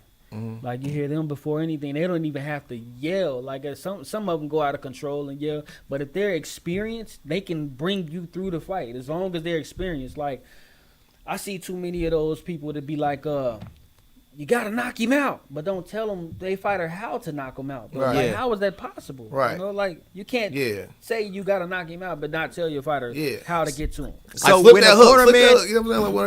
a corner man is talking to you, do you go out there and execute what they're telling you to do? Definitely. For sure. Yeah. So when you in a fight, bro, and you know you tired, are you fighting off of instincts, or are you start thinking on how you gonna be able to manage your punches? Be able to just be the technician that you are. You work through things in training. So of course, with training, them cornermen are the same ones that's in your training camp. So, you know, we worked on this before. This is where the nitty gritty, you know, this is where we grind from. This is what we're made of. We worked for this moment right here. You know, so you automatically, like, you train for what to do. Like, okay, so when you if you cutting up, he throw the hook, you catch it, you fire off of that. Bing, bing, bing. You know exactly what combination gonna come, because it's like muscle memory. Like, let's say I'm in front of somebody, right? And then I got my hands up, and they throw a punch like here. I know to block this, right hand, left hook, right hand, double jab, bing, bing. Now I block on this side, left hook or left uppercut. It's muscle memory. And when you work on that repetitively. Repetitively. So when it comes down to a fight, it becomes automatic. Some people go into survival mode. You know, like they get hit, boom. Then they go back to what they know, like swing. Like example, the Deontay Wilder fight. Him. What's your example for, like? I mean, is that making your point? Like, there, like that basically solidifies everything. He came out with a game plan, a great game plan, jabbing to the body. But he put so much into his punches. You know, he was tired. He was walking around drunk, not necessarily drunk, literally off of alcohol, but he was tired. No excuses. I felt like, you know, the only way he can beat Tyson Fury ever is if he catch him and put him to sleep. I mean, he put him down too. Like, that's the part of me that always be like, Deontay Wilder always got a chance because he's still putting down multiple times. Like, so to me, I mean, yes, he should be more technical, but I think a natural fighter feel like you can flourish better in your natural style rather than putting on this new style for this fight. It's like if you just gave me your jacket or something, it ain't mine. I ain't gonna really feel like it's my jacket. But if I've been wearing this jacket every day, it's gonna fit the way I want it to. I'm gonna know what to protect on this jacket because you know what I mean. It's mine. So to me, like I don't know, man. I mean, like to me, I hear what you're saying. Yeah, for sure. Like you're trying to. I think it might require too much thinking if you're trying to go in and be so strategic. Is that right? Knockout? Yeah, you don't want to have one of those trainers that's going to overload you. You want a trainer that's going to stick to the key points. Right. You don't want to be like, you want to jab, and then after you jab, you want to come back with the right hand after you jab, come back with the right hand. You want to come back with the hook after you come back with the hook. You want to duck and kick him in the nuts. You don't want a trainer like that. You want to be like, go out there, do what you do best. Your best tool is your jab. Establish the jab. Establish the jab. Everything else will come off the jab. Work off the jab. You want somebody, something like that. You don't want nobody to go in there, you don't want a person that acts off of emotion, because in that corner, it can get critical at times. Yeah. And then, you got to feed off of energy. That's what you're going to do, feed off of energy. Like, Uncle Craig and Coach Ron, he be so serious, but it's extremely funny to me. It's extremely funny because he, especially, okay, so let's say my last fight here in the city, that was his last fight, working my corner. He had a leg injury or whatever, and he had to get help going up the steps. He had a cane. I hit dude with the overhand, bing. He jump up out of the seat, woo, like real high, like damn near into the ring and shit. Like, come back with that overhand, Will. Come back with that overhand. Fire with both hands. Both hands. You want to be a good fighter. You want to go fight, be able to fight going forward and backwards. You want to be a good two-handed fighter. Like, Yeah.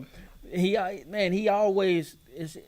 His style of training is like perfect. Perfect. That old school boxing, old school training. Like, people be wanting to come out and be so much like Floyd. Yeah. Like, especially in our gym. I want to ask you a question then. How you feel about Tank Davis? He's a really, really good fighter, man. He's an exciting fighter. He's gonna make a whole lot of money. It's nobody that can really beat him at. He got some competition at 140, some stiff competition. But I don't see anybody beating him. I mean, I've seen the doghouse work. He knocked people out in the gym. Knocked a lot of people out in the gym. Training, sparring, like I said. And he's just an exciting fighter. He got a lot to give. I'm interested in seeing what level he's able to perform at his greatest at. Who's the best fighter of all time, bro? Of all time? Just pound for pound, throw it. Sugar best Ray fighter. Robinson. Sugar Ray Robinson. Yeah. Okay, for sure. I like Sugar Ray Leonard. Sugar Ray Leonard was awesome, man. But Sugar Ray Robinson, That was when I was a kid. That was my favorite fighter, man.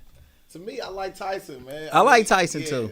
I like Tyson too. Was just, to me, it just the best 12 seconds you've seen in your life, man.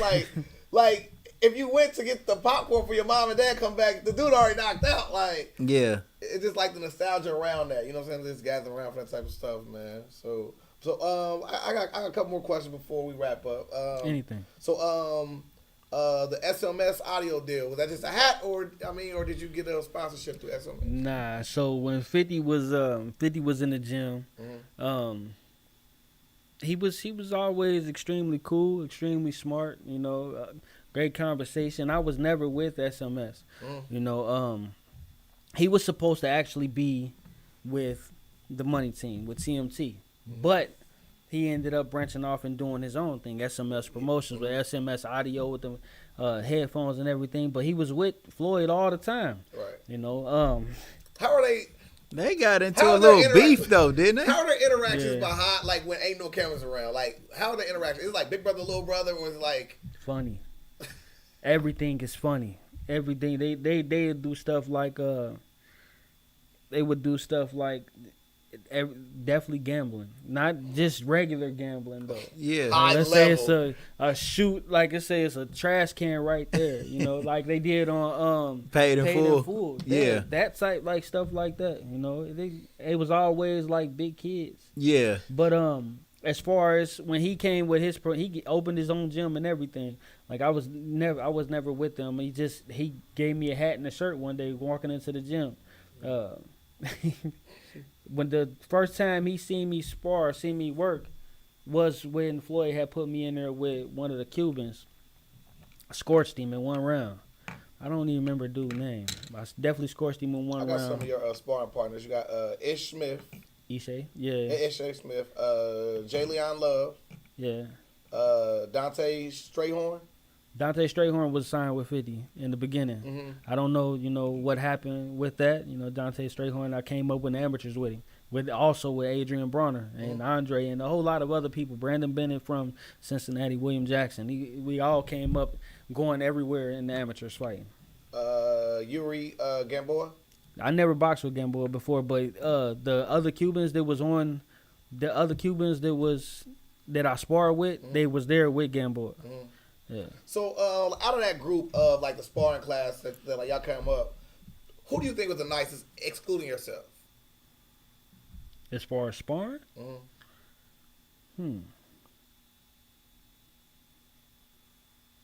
That's a hard one because it's certain things that Style dictate the fight. Yeah. Because different people have different tools.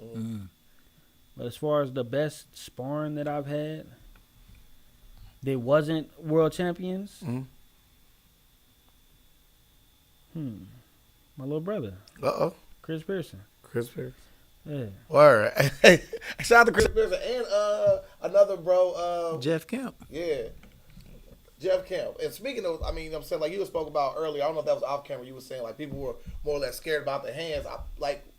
Every time I saw Jeff Kemp out in the streets and doing, I'm saying like he wasn't like agitating or be looking for beef, but he kind of, he doing the video with the gun and stuff like that. It's like, to me, I'm like, and I love Jeff Kemp. I donated when he was, when he got hit up and everything like that. I checked on him and all that type of stuff. But to me, it kind of like, if you put that energy into the world, that type of stuff tend to come back towards you.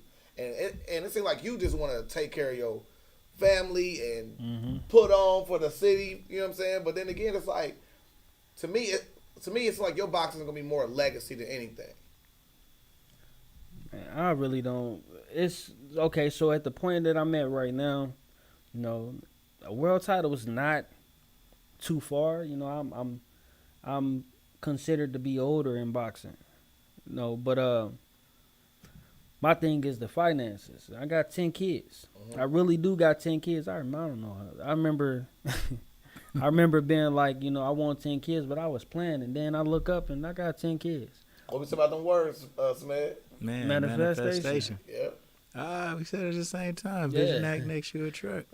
So it's more so the financial responsibility. The financial stability. I say responsibility. Financial stability. And, that's my focus. I really don't care about, I can't say fame because I'm already, big in boxing. I'm already a legend in my city. And I'm content where I am on the fame, but I want the money. For sure. Yeah. Shit, we need to get with goddamn Jake Paul, man. That nigga hot, bro. Fuck that. Yeah, man. Pop his ass one time. So here on the Legend People That's podcast, serious. we had a thing called the Butterfly Effect. It was something you said during the course of the interview or something I found through my research I found truly amazing. And, just me knowing you growing up, bro, like to see where, like, you come from. I literally went to school with you. You know what I'm saying? Like, you seem like the dude that would just, like, crack jokes the whole time. We laughing and joking the whole time. So it was weird because I knew you as Will before I found you as KOK, because one day I'm sitting there talking or whatever. It's like, yeah, like, do box. I'm like, who? Yeah, like, bro, you one of the funniest person I ever met. Like, you know what I'm saying? Cool dude. Nothing about him was threatening at all. So I found out he was KOK. One day he came to school and he had the KOK thing. I'm like, hey, really do be like I had my name on everything I wore. They had the one and only Knockout King, the one and only. It was a person in particular, and I still feel some type of way about this. Like, one person in particular, he was trying to portray himself to be me. Yeah. And I'm like, and he was like, yeah, I'm a semi-pro. Ain't no such thing as it was no such thing as semi-pro boxing then. Yeah. He like, yeah, man, you need to get with. He probably tuned in right now, which I don't care. You know, I still want all the smoke. But he like, yeah, man, you need to get with my manager. My manager this, my manager that. I make X amount of money a fight and this, and that. So, it was a period of time where this when I had that Candy Green Chevy on the Froze. I went into the bowling alley. And of course, everything I got on say my name, the one and only Knockout King. And he, with some people, he want to be loud and want to get it cracking or whatever, like get to talk. And I'm like, bro, you not even a boxer. Like, he would take pictures with these the postman, the post office boxing gloves, the ones that curl. Yeah. Like, you know, he'll take pictures like that. So I'm like, okay, you know what? And my brother Mark Lee, he can definitely contest to this. One day, and it was hard for me. It's hard for me to get fights as an amateur. That's why as a pro right now, and that's why I only got 6 pro fights. But as an amateur, it was hard for me to get fights too. I had to fight people bigger and all of that. But one night in particular, they like, you know, I can't find nobody to fight you. Like, nobody will fight you. I'm like, I got somebody. So I called this particular person. Got him on speakerphone like, yo, man, I can't have nobody. Ain't nobody to fight me. You know, I'm 145 pounds, 140 pounds. Nobody will fight me. This dude like 220. I'm like, they said they'll pay you to fight me. Like, man, I don't got a mouthpiece. No worries. I got you. You know, we got all the equipment you need. I don't got to ride. I come get you. You know, but in my head, I'm thinking like you go pick him up in your car and take him to the master whoop his ass. Yeah. That's legendary, man. It is. So, but the furthermore to like prove the point about you being a legend is because to me it's what you provide for other people. It's not just what you're gonna do for yourself. You know what I'm saying? Right. Like you got a bunch of people, especially with what you're trying to do now with the boxing gym, stuff like that. This is a catalyst for that. This is a place where you're going to have people that are potential investors and shareholders that would like that to happen. So your wave is going to happen with the Chris Pearsons, with the Jeff Camps of the world, their offsprings and that offshoot. To me, what you've done for this city, I mean, what? I thought you only had 7 belts at the time. You said you had 9, bro. Yeah. That is the most legendary thing I've heard on this podcast, honestly. That's major. Appreciate it. Yeah, bro. So, man, I want you to continue to still strive to do more, not just, you know, the bag. You know what I'm saying? Because to me, like, legacy is still important for the people coming behind you. You know what I'm saying? Facts. And Check I'm this gonna out. set my kids up for, you know, success. That's what I do. Put them in position to win. Well, it's for everybody, man, that's watching, right? Man, there's a bro named Napoleon Hill. Okay, and Napoleon Hill, he's an author. And what he does is, man, he talks about he was commissioned to write a report and about people who was really wealthy and like leaders, okay? And he wanted to find out what all of these people have in common.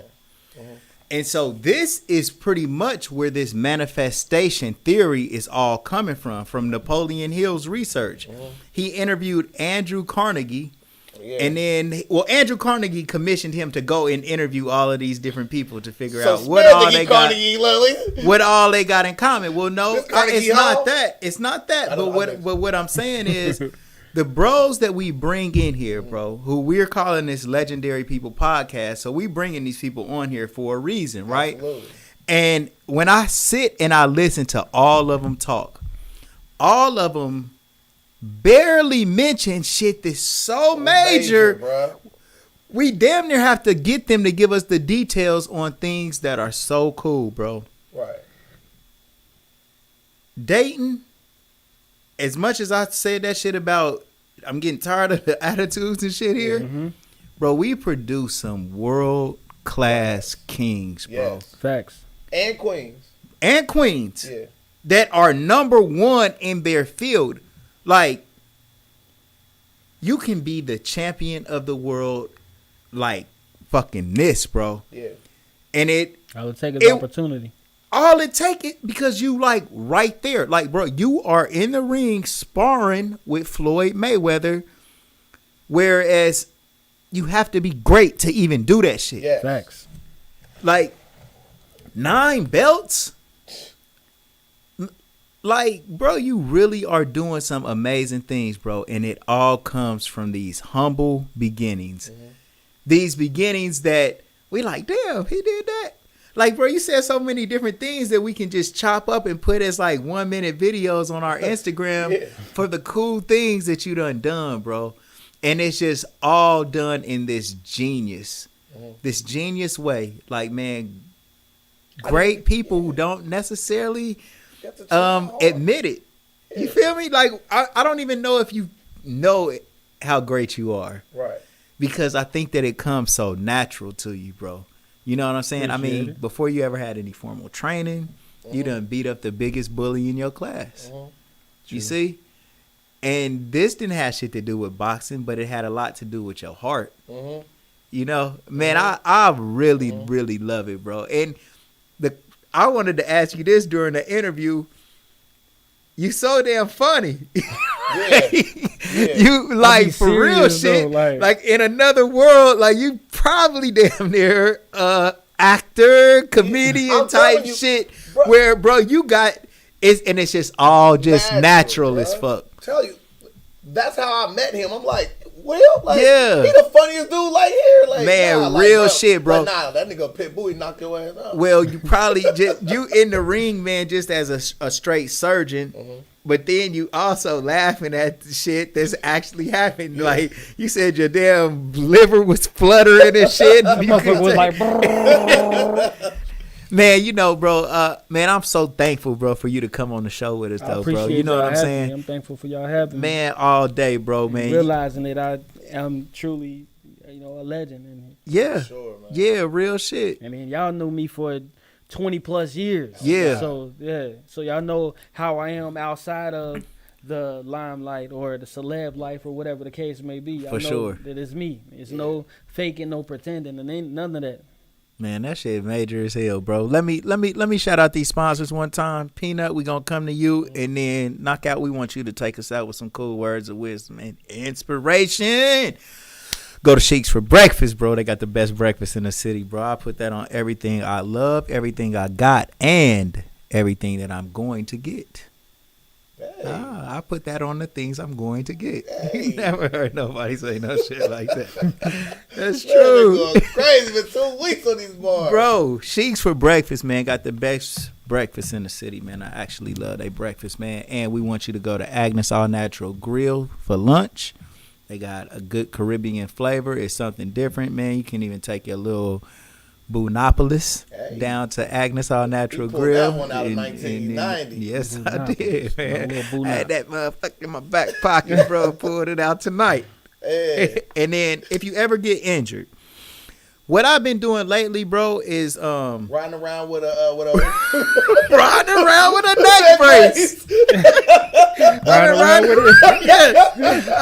around with a neck brace, waiting for a motherfucker to fuck up and hit me. I'm pulling that thing straight out and calling Michael Wright at 937-222-7477. If you ever injured in any kind of accident, bro, go straight to the hospital and then call attorney Michael Wright. Make the right choice. We got the shoparea.com. Baby, Amazon, you can definitely find anything that you're looking for, and you got free delivery every time. 4-day delivery from the store to your door in 4. The shoparea.com, the shoparea.com, the shoparea.com. Make sure y'all check the shoparea.com out, bro. They real major. Yeah. And last but not least, Kiara Wine. Have you feeling fine? Get you in the mood to do whatever you want to do. Kiara Wine, contact Antoine Cunningham, bro. T-shirtking247.com. Gold for your mouth, the #1 gold teeth designers in the world, and Camera Kings. We do photography, photo shoots. Bring your kids in here, man. Get some school pictures taken. Do whatever it is you want to do. Birthday shoots been going crazy. Yeah, Camera Kings, man, and Dash Resource, man. Sales Stocks Not Dope. Every Sunday right here on this channel, bro. My bro Peanut teaches you how to make a big old bag by doing hardly shit. Just invest your money, Peanut. That's Smart it, investments. Smart investments, bro. Smart investments, bro. All you do is buying a good stock on a bad day. Man, crypto is kicking ass right now, bro. Get you a little bit of that crypto, bro. Yeah, my Shiba popping. Yeah, you know man. You know what I'm saying? It was down for a little while, but it looks like we making a full recovery, man. So this ain't financial advice whatsoever, because if that shit don't work, don't fucking blame me. I ain't. Well, listen, I ain't gonna even tell. Hell no, because niggas fuck up, man. They want to blame you for they shit. You know this shit ain't. I'm man of the people, man. You can blame me. Get you a little bit of that good old crypto, bro. You know what I'm saying? It'll work out for you. And you're liking. For sure, man. Like and subscribe to our YouTube channel, man. Make sure you subscribe. Tomorrow, bro, we got my nigga Polo coming on the show from Self-Made, the Self-Made clothing store, serial entrepreneur, big dog, bro. He's gonna be on tomorrow at 1:00 Then Thursday, I got YD coming, Mr. 937, Bruce, Kid Gorgeous. Yep. And then Friday, we got Ready Baby coming on the show. Ready Baby. We got Friday night, we got Ready Baby, bro. So we jam-packed, baby. We just click, clack, get back, got down, Peanut! So I got one more question. Holla at him. I got one more question. Let's Would go. you ever do UFC? No. No way, man. Don't make dollars. It don't make sense. They don't make enough money. You know, and yeah. So I mean, I did do an MMA fight before and knocked dude out, but Yeah. it's like they get paid peanuts. You know, That's like a without the Yeah. without the endorsements and everything, you know, they get paid little money. You know, but so yeah, no, the money, right? You know, This then proves how good our legends are, bro. I asked him, would he do a UFC fight? Nah, I wouldn't do it. Already did it, knock somebody out, but nah, I wouldn't do it, though. Like, where you are? Hey, nah, bro, you are we got- a legend, big bro. We got some comments for you, though, real quick, bro. The legendary Hold on. comment section lit. Let's see here. Shout out to I'm the- proud of him. He's matured a lot. From Denise Lewis, man. That's shoparea.com. There we go. Thank you. Jose Stanford said, my bro, Peanut. Salute. Yeah. You know him, Peanut? Yeah, bro, that Pool G. Huh? That Pool G. That's my man, Pool G. Oh, Pool G. What's up, Pool G? My bro. Cam K, Suge Knight, will knock out Clemons is the truth. Hey. Appreciate it, bro. He said he did too, so it must have. He was probably one of them stories where you done had to bounce somebody. He said you did that shit. You gonna have his son on here sometime soon too. Oh yeah, Hopefully he got a speedy recovery, man. His son is a great athlete, man, for real. man, no Yeah. doubt. All right, Suge, man, bring him on through, bro. Nino checked in with us, Bugatti. Yeah. Salute Peanut and Smed, my Salute. brother for life. Knockout. They said win your next fight, bro. As of right now, you know, it's what I have on the table right now is December 13th in Gary, Indiana. Okay. So my guy, his name is Derek Finley DM Promotions. The opponent, I don't have him locked in yet. Yeah. But I'll post once that ink is on there. Once that ink is signed, once the contract is signed, I'll go ahead and post it. Lachey Garrison said she beat you up before, though. Oh, man. Listen. Nah. That's I love her though. I love her, man. For real, I definitely do. She got some long arms. So boxing. We was boxing. She did hit me though. She did hit me. Boom. Head snap back and everything. She said he's helped all around balance and game and all out of your heart. Most definitely. Man, no doubt. All right, Peanut, we did yours, so come on, knockout. Let me put the camera on you, bro. Take us out with some good old words of wisdom, King. Words of wisdom and inspiration, man. No matter what you go through, experience is the best teacher. You got to go through it to know it. So these trials and tribulations that you go through, it's only going to make you stronger as long as you don't let it kill you. So you'll just come out the fire fighting. No matter what you go through, I done been through the depression, the deepest of depression, where I almost ended it all. But, you know, I had genuine love around me that brought me into that light. And it definitely brought me into that light and helped me come out of that fire fighting. So just stay strong, stay positive, stay focused. Anything that you're doing, do it to the best of your ability. Simple as that. Yes, sir. All right. Hey, tomorrow, 1 o'clock, bro, we got Polo on the show, man. Hey, we love everybody. Man, thank y'all for tuning in. Like and subscribe to our YouTube channel, man. Get us to them 1,000 subscribers. Almost there. All right. Legendary. Peanut, what we say? Legendary People Podcast. Legendary people, legendary stories. Yeah, man. Bang, We out of bang. here. Love y'all. Peace. Jake Paul versus KO. Yeah, hell yeah. Hashtag Knockout. We gonna